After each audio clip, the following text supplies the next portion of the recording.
असेल तर विषयाचा पूर्ण त्याग करा आणि तुम्हाला जर विषय उपभोगायचे असेल तर मुक्त होण्याची अपेक्षा सोडून द्या. मुक्त अवस्था म्हणजे काय वेगळी अवस्था नाही. ज्या व्यक्तीने आपल्या मनाला विषयात गुंतवलं तो कायमचा बद्ध आहे आणि ज्या माणसाने आपल्या जीवन मनाला विषयापासून बाजूला सारलं तो कायमचा मुक्त आहे. विषयासंग मनाबद्ध हा निर्विषया मना मुक्त हा. मग आम्ही करावं काय? अष्टावक्रने सांगितलं विषय जर सहजासहजी मनातून सुटत नसतील तर विषयांना विषय समजूच नका, विषयांना विष समजा आणि विषयाचा त्याग करा. विठ्ठल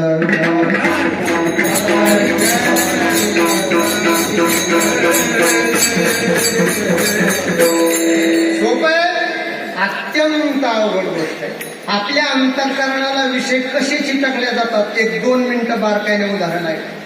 आमचे गुरुजी नेहमी म्हणत असतात एक वाक्य तुमच्या माझ्या कानावर नेहमी पडतं पहा. काय? संगती सोबतीला लागून वाया गेलं. येतं ना आपल्याला?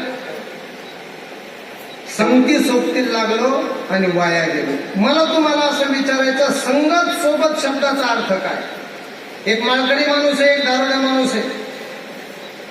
मला सांगा दारुड्याची माळकऱ्याची जर संगती झाली तर दारुड्याच्या संगतीत गेल्यानंतर माळकरी बिघडतो का माळकऱ्याच्या संगतीत आल्यानंतर दारुडी सुधारतो? माळकरी बिघडतो. खरंय, लाखातलं एक वाक्य. आणि असं का होतंय आणि असंच व्हायला लागलं आणि का होतं याचं बारकाईने चिंतन करा. उलट परिणाम असा व्हायला पाहिजे होता माळकऱ्याच्या संगतीत दारुडा गेला की दारुड्याने माळ घालायला पाहिजे होता, पण परिणाम उलटा व्हायला लागला. दारुड्याच्या संगतीत माळकरी गेला की माळकरी बिघडायला लागले नाही. आता याचं प्रमाण जास्त वाढलं. कोरोनाच्या काळात तर काही दिन लाजे काय होतंय असं? जगद्गुरु तुकोबारायांचं एक वाक्य आपण बारकाईनं ध्यानात घ्या. हे बा, परमार्थिक वाटेवर वाटचाल करत असताना ज्या माणसाचा परमार्थावर पक्का विश्वास आहे, परमात्म्यावर पक्का विश्वास आहे, तुकोबाराय म्हणतात तुका म्हणे धन्य वंश त्या मनाचा ऐसा निश्चयाचा निर्धार. परमार्थामध्ये निश्चय पक्का असणं अत्यंत गरजेचं आहे.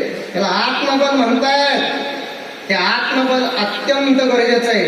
या उलट दारुड्याच्या संगतीत माळकरी गेला की दारुड्याने माळ घालायला पाहिजे होती आणि परिणाम दारुड्यावर व्हायला पाहिजे होता आणि परमार्थाला इकडे आणायला लागला. पण याचा निश्चय कमी पडला, याचा आत्मविश्वास कमी पडला, याचं मनोबल कमी पडले.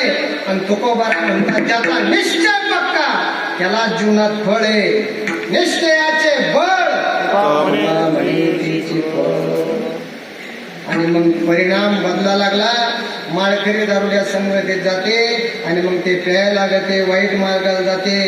आणि शास्त्र असं म्हणतंय जे माणसं जीवनामध्ये व्यसन करतात घोराती घोरम नरकम नाही, त्यांना घोरातल्या घोर अशा नरकातून कोणी सोडवू शकत नाही. आपल्या इकडं नाही ती गोष्ट, पण तिकडं पश्चिम महाराष्ट्राकडे आपण गेलो की तिकडं ती गोष्ट आपल्याला पाहायला भेटते. पश्चिम महाराष्ट्रामध्ये संगमनेर साईडला वगैरे ते बिड्या बनवते. आपल्याला कशाला बिड्या माहित? आपल्याकडे नाही ते बिड्या तिकडे. त्या लोकांनी त्या बिड्या तयार केल्या. त्याचं पान असतंय, पानात तंबाखू घेते, गोल करते, समोरून गोलाई असते, पाठीमाग चपट्या बाजूला असते आणि 4-5-10 बिड्या एका कागदात बांधले. त्याला काय म्हणते? चांगला पैसे. त्याला बंडल म्हणते, त्याला बुरुज म्हणते, त्याला सॅम्पल म्हणते, आहे की नाही? आणि त्या लोकांनी त्या बिड्या तयार केल्या आणि त्या लोकांनी बिड्या तयार केल्या, त्याचे पैसे कमवले आणि त्यांनी टोळे जंग बंगले बांधले.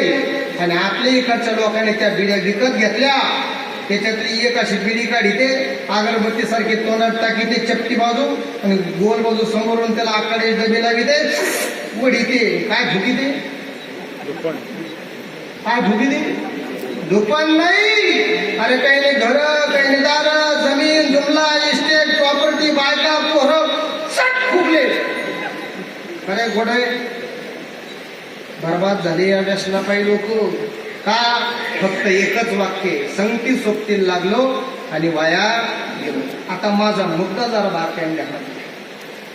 ज्याच्या संगतीने तुम्ही वाया गेले, ज्याच्या संगतीने तुम्ही अभक्ष भक्षण करायला लागले, ज्याच्या संगतीने तुम्ही अपेय पान करायला लागले, ज्याच्या संगतीने तुम्ही बिघडले, त्याच्या प्रेमामुळं, त्याच्या आग्रहामुळं वाईट मार्गाला गेले, त्या प्रेमाच्या माणसाने जर अतिशय आग्रहाने तुम्हाला व्यसनाला लावलं, त्याच प्रेमाच्या माणसाने जर एखाद्या दिवशी असं छटाकभर, आत्माभर, पावसाळभर, एखाद्या दिवशी इंड्रोसल्फान, मनोशील, तुमच्याकडे कोणते कोणते चालते, कराटे, ते अलीकडे आला तर हुलाला आला, अजून बरेच पॉइझन, कोराझोन, एक छटाक भर असतो. तू माझ्यामुळं बी घडला भाऊ, हे छटाक भर माझ्यामुळं पी, हे सांगतो. जागी झोपले आणि त्याच्यामुळे बी घडेल तुम्ही. संगती सोबती लागल्या वाया गेले ना, मग घ्या ना छटाक भर, आत्मा भर. आता काय घेणार नाही, आता तुम्हाला पक्क माहितीये हे विष जर आपण घेतलं तर आपण 100% मरणार. पण ऐका, विष जर माणसाने पेलं तर माणूस एकदाच मरणार आहे. पण या विषयापेक्षा सुद्धा विषय घातक आहे. मी तुम्हाला अजून एक वाक्य प्रश्न विचारतो, माणसाने झटकन मराव का हळूहळू मराव? पुण्याला तरी बरं, आपण झटकन मरतो का हळूहळू मरतो? हा, लय भारी शब्द काढवा. म्हणजे आम्ही झटकन म्हणजे पिळू पिळू.